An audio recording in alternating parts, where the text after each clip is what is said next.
आज देखेंगे हम नया चैप्टर तरल पदार्थों की यांत्रिकी। ठोस पदार्थों की यांत्रिकी हम लोगों ने देखा, जिसमें प्रत्यास्थता गुण के बारे में पढ़ा। आज देखेंगे हम लोग तरल पदार्थों की यांत्रिकी, मैकेनिक्स ऑफ फ्लूइड्स। ठीक है।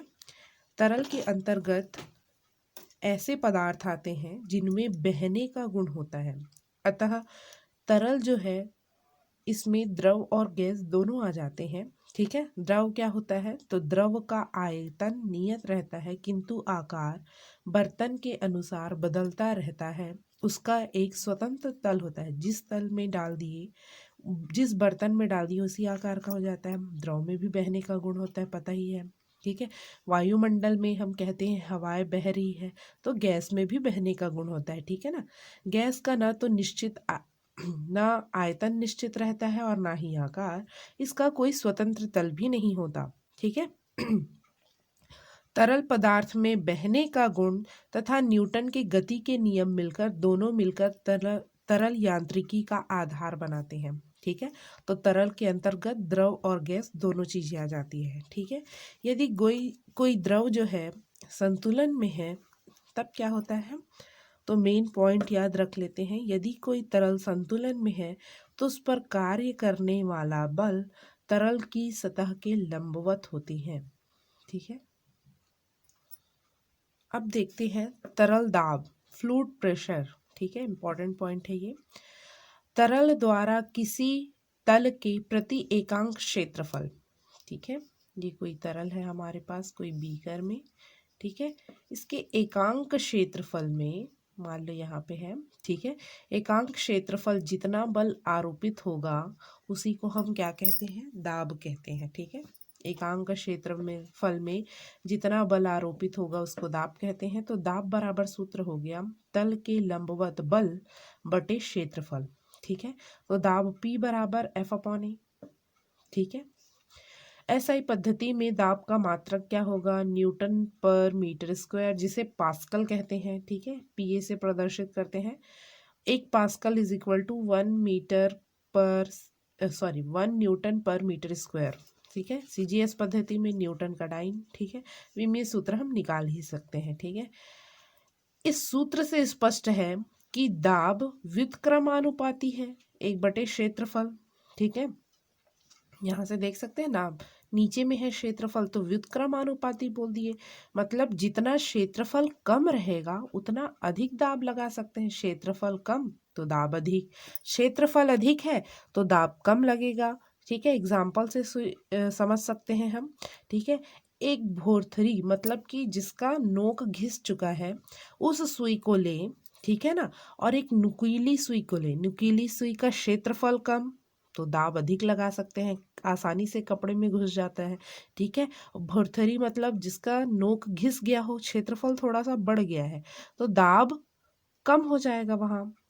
ठीक है। समान बल लगाएंगे, परंतु जो नुकीली सुई है जिसका क्षेत्रफल कम है उसका दाब अधिक होगा, जिसका क्षेत्रफल अधिक है उसका दाब कम हो जाएगा। ठीक है। शरीर की चमड़ी में आसानी से घुस जाता है। ठीक है। दोनों पर समान बल लगाएंगे तो, और भोरथरी सुई नहीं घुस पाएगा। ठीक है। तो ये एग्जाम्पल है। द्रवों का दाब, प्रेशर ऑफ लिक्विड्स। ठीक है। इसको देखते हैं क्यों और किस लिए जो है द्रवों का दाब होता है। ठीक है। तो यदि किसी बर्तन में द्रव भरा हुआ है तो उसमें उपस्थित जो अणु है लगातार बर्तन की दीवारों से टकराते रहते हैं। ठीक है ना। और उस पर क्या करते हैं? दाब आरोपित करते हैं। ठीक है ना। इसका एग्जाम्पल हम देख सकते हैं। यदि यहाँ से हम छेद कर दें, बर्तन को पानी गिर रहा है, यदि हम वहाँ से बंद कर दें, उंगली से उसको दबा दें, तो क्या होगा? पानी का बहना बंद हो जाएगा और वो द्रव जो है, हम अपनी उंगली पर एक बल का आभास करेंगे। वो किसके द्वारा लगाया गया बल है? तो द्रव के द्वारा। और क्यों? क्योंकि द्रव के अणु जो है लगातार क्योंकि द्रव के अणु लगातार बर्तन की दीवारों से टकराते रहते हैं, संवेग का स्थानांतरण करते हैं। ठीक है ना। तो प्रत्येक द्रव उसको रखने वाले बर्तन पर दाब आरोपित करता है। यह दाब सदैव बर्तन के तल के अभिलंबवत कार्य करता है। ठीक है। यह दाब सदैव बर्तन के तल के अभिलंबवत कार्य करता है।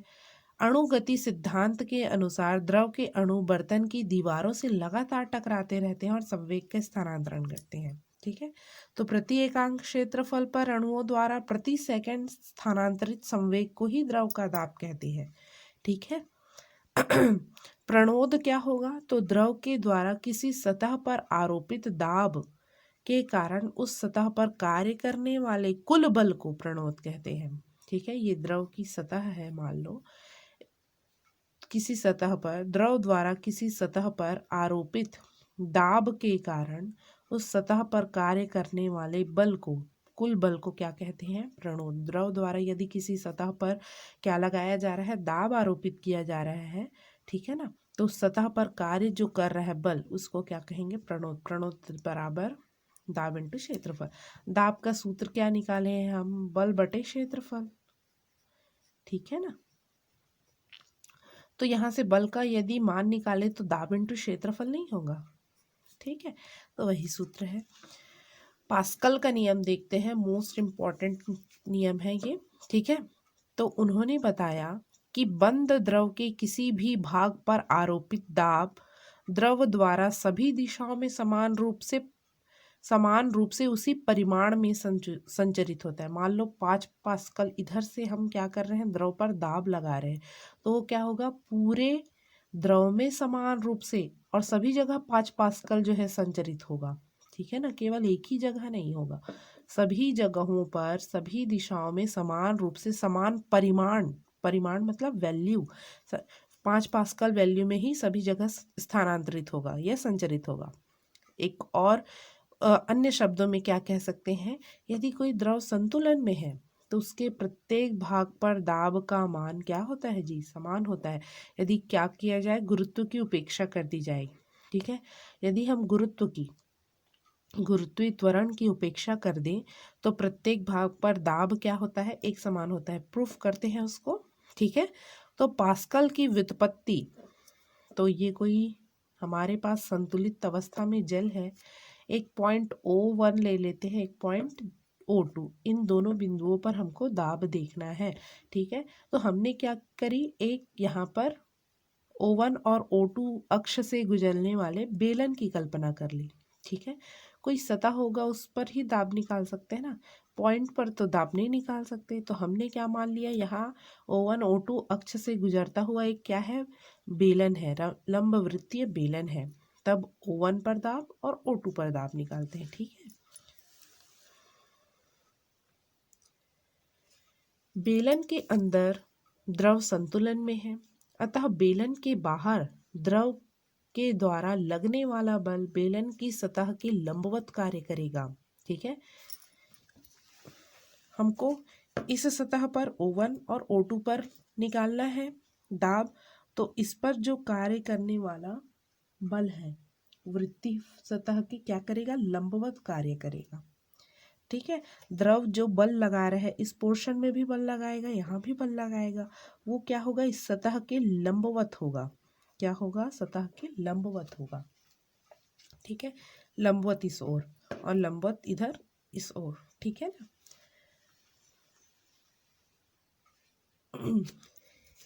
यदि O1 केंद्र वाले वृत्तीय फलक पर कार्य करने वाला बल F1 हो तो O1 पर दाब P1 बराबर F1 बटे A। दोनों का क्षेत्रफल तो समान होगा, वृत्तीय क्षेत्रफल। ठीक है, A ले लिए। ठीक है, A प्रत्येक वृत्तीय फलक का क्षेत्रफल है। यहाँ से बल F1 का मान निकाल लिए, P1 इंटू A हो गया। इसी तरह यदि O2 पर लगने वाला बल F2 हो तो ये ध्यान रखिए कि ये लंबवत कार्य कर रही है। इस प्रकार से सतह है लंबवत, देखो दोनों के बीच कितने हैं?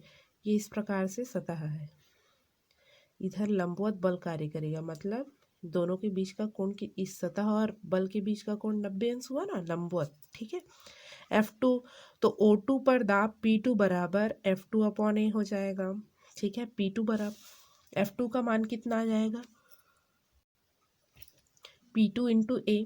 ठीक है, द्रव की संतुलन अवस्था में अभी हम लोगों ने देखा कि संतुलन अवस्था में लगने वाला बल क्या होता है? बराबर होता है। जितना इधर बल लग रहा है O1 फलक पर उतना ही बल O2 फलक पर लगेगा। यदि क्या कर दी जाए? गुरुत्व की उपेक्षा की है ना हमने, तो F1 बराबर F2 हो गया, F1 बराबर F2, तो P1A बराबर P2A, से एरिया कैंसल, तो P1 बराबर P2। O1 और O2 पर दाब एक समान है, यही पास्कल का नियम है। यही तो कहा था पास्कल ने कि प्रत्येक भाग पर दाब क्या होता है, एक समान होता है। इसका एक अनुप्रयोग देखते हैं, ठीक है ना, और किस प्रकार से समान परिमाण में संचरित होगा वो भी देखते हैं, ठीक है। तो पास्कल के नियम के अनुप्रयोग, द्रव चालित लिफ्ट, हाइड्रोलिक सिस्टम आप लोगों ने सुना ही होगा, ठीक है। तो वो पास्कल के नियम पर आधारित सिस्टम है, ठीक है। हाइड्रोलिक लिफ्ट, इसकी सहायता से हम बहुत ही कम बल लगाकर भारी से भारी वस्तुओं को उठा सकते हैं, ठीक है ना। तो यहाँ देखिए, एक C1 C2 दो बेलनाकार नलियां हैं जो आपस में जुड़ी हुई हैं, और A और B क्या है, पिस्टन है, जो क्या है, घर्षण रहित उनको माना गया है। अल्प घर्षण होता ही है सभी में, परंतु यहाँ इसको घर्षण रहित माना गया है, ठीक है। इसका एरिया कम है, स्मॉल ए ले लिए हैं, और बी के एरिया अधिक है, स्मॉल बी ले लिए हैं। ध्यान दीजिए, A is less than B है, ये क्षेत्रफल है ना। यहाँ वस्तु रखी हुई है जिसको ऊपर की ओर उठाना है B में, ठीक है। यहाँ से हम दाब लगाएंगे पिस्टन A की सहायता से, ठीक है। तो मान लो पिस्टन A के अनुप्रस्थ परिच्छेद का A क्षेत्रफल A, B का क्षेत्रफल क्या है, B है, A is less than B है। यदि पिस्टन A पर F बल लगाया जाए तो इस पिस्टन द्वारा जल पर आरोपित दाब कितना होगा, ठीक है। तो ये हो जाएगा P बराबर F इंटू ए। दाब बराबर क्या होता है सूत्र, बल बटे क्षेत्रफल, ठीक है ना। तो F अपॉन A हो गया, ठीक है। पास्कल के नियमानुसार यह दाब पिस्टन B में संचरित हो जाएगा, दाब संचरित होगा और परिमाण भी समान रहेगा, ठीक है ना। तो B पर दाब बराबर F इंटू ए होगा, ठीक है। जितना यहाँ दाब हमने लगाया वही समान परिमाण में यहाँ संचरित होगा, ठीक है। यही पास्कल का नियम बोलता है। तो अतः पिस्टन P पर ऊपर की ओर लगने वाला बल, ऊपर की ओर कितना बल लगेगा, तो दाब इंटू क्षेत्रफल, बल बराबर क्या होता है, दाब इंटू क्षेत्रफल। तो दाब क्या है, F अपॉन A है, और क्षेत्रफल कितना है जी, B है, ठीक है। तो पिस्टन B पर ऊपर की ओर लगने वाला बल, दाब इंटू क्षेत्रफल, F upon A into B, क्षेत्रफल क्या है जी, B का, B स्मॉल b है, ठीक है ना। अब मैं यहाँ देखिए, तो यहाँ लगने वाले बल का मान अधिक हो गया। कैसे अधिक हो गया, ध्यान दीजिए, क्योंकि यहाँ A is less than B है, ठीक है ना, B बड़ा है। तो देखिए, यदि मैंने F का मान 6 न्यूटन ले लिया, एरिया 3 मीटर स्क्वायर है, ठीक है। A का एरिया छोटा है, B का एरिया बड़ा है, 5 मीटर स्क्वायर ले लिया मैंने। तो यहाँ देखिए B पर लगने वाला बल कितना हो जाएगा, 6/3 इंटू 5, ठीक है, गुना 5 बराबर 3 एकम 3, 3 दूनी 6, 5 दूनी 10, 10 न्यूटन हो गया, ठीक है। हमने बल कितना लगाया, 6 न्यूटन, और इधर कितना मिल रहा है हमको, 10 न्यूटन। तो इसलिए कम बल लगाकर हम भारी से भारी वस्तुओं को उठा सकते हैं, ठीक है।